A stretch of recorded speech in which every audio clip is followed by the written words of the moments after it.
شعرك في أسوأ حالاته والصيف داخل علينا ومحتاجين منتجات للعناية بالشعر يكون سعرها كويس، ودي حاجة مهمة جدا، تكون مضمونة ومرخصة وتكون طبيعية ما تضرش شعرنا. ويا سلام لو تنفع للشعر بعد البروتين او الفيلر او اي حرارة تعرض لها. والاهم من كل ده ينفع نستخدمها احنا والاطفال، علشان مش هنجيب مجموعتين، هنجيب مجموعة والبيت كله يستخدمها. جبتلكوا النهاردة الحل لكل ده.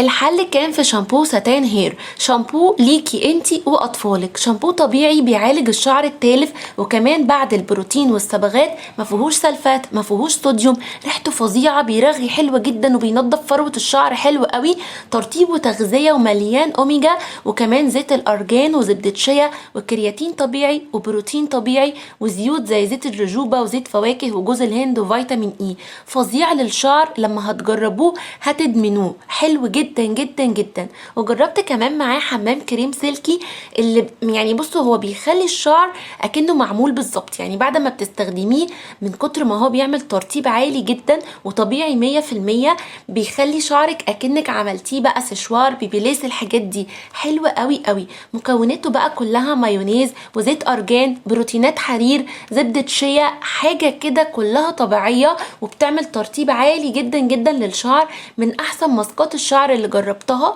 بجد الشامبو مع حمام الكريم، انتي كده استخدمتي مجموعة شعر متكاملة.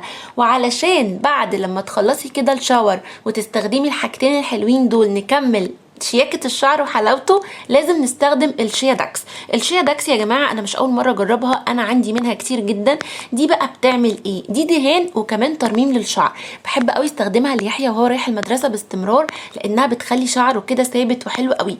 زيوت طبيعية بتعالج الشعر، تقدري تستخدميها كدهان يومي عادي جدا، وتقدري كمان تعملي بيها ترميم للشعر. حاجة فظيعة بجد وحلوة قوي، اسعار حلوة جدا، ولاي حد من عندي هيكون ليه خصم من جوجو ستور. بجد هتلاقوا عندها كل اللي انتوا محتاجينه، وعندها كل المنتجات الحلوة دي، واي حد من عندي هيكون ليه خصم خاص جدا.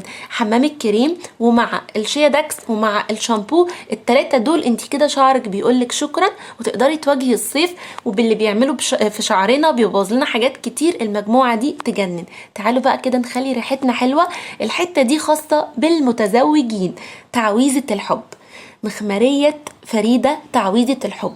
دي مخمرية للجسم وللبكيني وللشعر وللاندر ارم، لاي مكان في جسمك، وخصوصا الشعر والبكيني والاندر ارم والحاجات دي. عايزه اقول لكم ان هي خاليه من الكحول، فيها الهرمون المسؤول عن الاثاره، موجوده بروايح كتير جدا. تعويذه الحب تجنن، ريحتها ثابته فوق ما تتخيلي، ده غير ان هي بتعمل ترطيب فظيع جدا جدا للجسم زي ما انتم شايفين. وانا موطيه صوتي شويه ليه بقى؟ زي ما قلنا هي للمتزوجات فقط. تعالوا بقى اقول لكم بتستخدموها امتى. بعد الشاور وبعد غسيل الشعر تقدري تستخدميها على اطراف شعرك، وكمان بعد الشاور على الجسم كله واي منطقه في الجسم. بجد ريحتها فظيعه وفي روايح كتير منها جدا. كل الحاجات اللي انا كلمتكم عنها دي هتلاقوها في جوجو ستور، ولاي حد من عندي هيكون ليه خصم حلو جدا. وبجد كل المنتجات وخصوصا تعويذه الحب في حته تانية. وركزوا معايا كده، مع تعويذه الحب لازم تكون عندك وموجوده عندك في الصيف.